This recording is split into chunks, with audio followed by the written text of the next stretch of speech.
ఇదిగో Telugu Desam party forum ఒకటి పెట్టుకున్నారు. అంతా ఐటీ చదివిన పిల్లలు పెద్ద ఎత్తున కొన్ని వేల మంది వచ్చారు.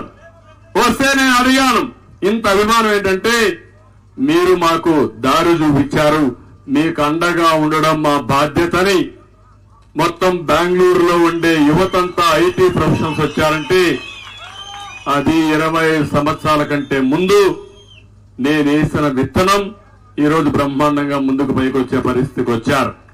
అందుకే యువతను నేను కోరేది, మీ భవిష్యత్తు మీ చేతుల్లో ఉంది. ఆ రోజు ఒక్క ఛాన్స్ అని అడిగి మీ జీవితాలను నాశనం చేసిన వ్యక్తి మళ్లీగా వస్తే ఇంక మీ పనంతా కూడా గంజాయి తిని సాగేసి, లేకుంటే లిక్కర్ తాగేసి, పిక్ పాకెట్లు కొట్టి, లేకుంటే మన దగ్గర ఉండే గ్రెనేట్లు అమ్మేసి, ఆ తర్వాత గ్రెనేట్లే కాదు భూమి ఏదైనా ఉంటే ఆ భూములు కొట్టేసి దాంట్లో వచ్చేటప్పుడు తాగేసి దేవుని భూమిగా అమ్మేసే పరిస్థితి వచ్చారు తమ్ముళ్ళు. ఏంటి వీళ్ళ యొక్క కండ కవరం నాకైతే అర్థం కావడం లేదు. అందుకే ఇదే కాకుండా రైతులందరికీ హామీ ఇస్తున్నాం, రైతులకు న్యాయం జరగాలి, రైతే రాజు కావాలి, వ్యవసాయం లాభసాటిగా ఉండాలి.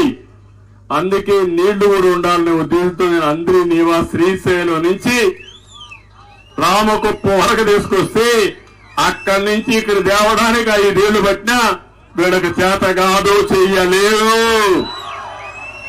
చేస్తారని నమ్మకం మీకుందా? ఉందా మీకు? మళ్ళీ హామీ ఇస్తూ నేను వస్తా. తొలి సంవత్సరమే నీళ్లు తెచ్చే బాధ్యత తెలుగుదేశం పార్టీది. నీళ్లు ఇస్తే భగవంతుడిచ్చిన మంచి క్లైమేట్ ఉంది, బంగారు బండి భూములున్నాయి. మొన్నే ఒక తమ్ముడు చెప్తున్నాడు, ఒక ఊర్లో టమోటా వేస్తే రేటు బాగా వస్తే 5 కోట్ల రూపాయల ఊర్లో ఆదాయం వచ్చిందంటే అది మన రైతాంగం బంగారు పండించే శక్తి ఉంది, తెలివితేటలున్నాయి. తప్పకుండా ప్రతి ఒక్క ఎకరాలో లాభసాటి పంటలు పండించే బాధ్యత నేను తీసుకుంటానని మరొకసారి మీ అందరికీ హామీ ఇస్తున్నా. ఇప్పుడే ఒక ఇల్లు చూశాను నేను, ఆ ఇల్లు చూస్తే ముచ్చటేసింది. వెంకటేష్ గ్రీన్ హౌస్ ముందర ఇల్లుంది, మంచి ఇల్లు కట్టుకున్నాడు, పక్కనే గ్రీన్ హౌస్ పెట్టాడు. ఆ గ్రీన్ హౌస్ కాన్సెప్ట్ నేనే తీసుకొచ్చాను తమ్ముళ్ళు. అది డబ్బులు సంపాదించే మార్గం, సంపద సృష్టించే విధానం.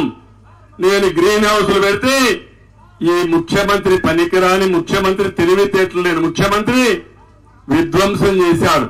నేను అడుగుతున్నా, ఒక్క గ్రీన్ హౌస్ సబ్సిడీ ఇచ్చాడా 5 ఏళ్లలో? ఎక్కడన్నా వచ్చిందా అని మిమ్మల్ని అడుగుతున్నా. ఎక్కడన్నా మైక్రో ఇరిగేషన్ ₹1 ఇచ్చాడా అని మిమ్మల్ని అడుగుతున్నా. అప్పుడు మల్చింగ్ పేపర్లు కూడా ఇది ఇచ్చాను నేను, అది కూడా ఇచ్చాడా? 16,600 రూపాయలు ఒక హెక్టార్కి ఇచ్చా, అది పోయింది. అంటే రైతుని పూర్తిగా దగా చేసే పరిస్థితికి వచ్చారు. మళ్లీ హామీ ఇస్తున్నా, ఒక ప్రణాళిక తయారు చేస్తా రైతులందరి కోసం. ఒకటి, రైతుల కోసం మీ అందరికీ ఒక్కొక్క రైతుకు 20,000 రూపాయలు ఇచ్చే బాధ్యత తెలుగుదేశం పార్టీ తీసుకుంటాం. ఇది కాకుండా మొత్తం మళ్లీ ఏ విధంగా ఇవన్నీ చేయాలో చేసి మీ జీవితాల్లో వెలుగొచ్చేట్టుగా చేయాల్సిన బాధ్యత ఉంది. నేను ఆ రోజు మీటర్లు పెట్టకూడదంటే మోటార్లకు మీటర్లు పెట్టి రైతు మెడకు ఉరితాళ్లు వేసే పరిస్థితికి వచ్చారు.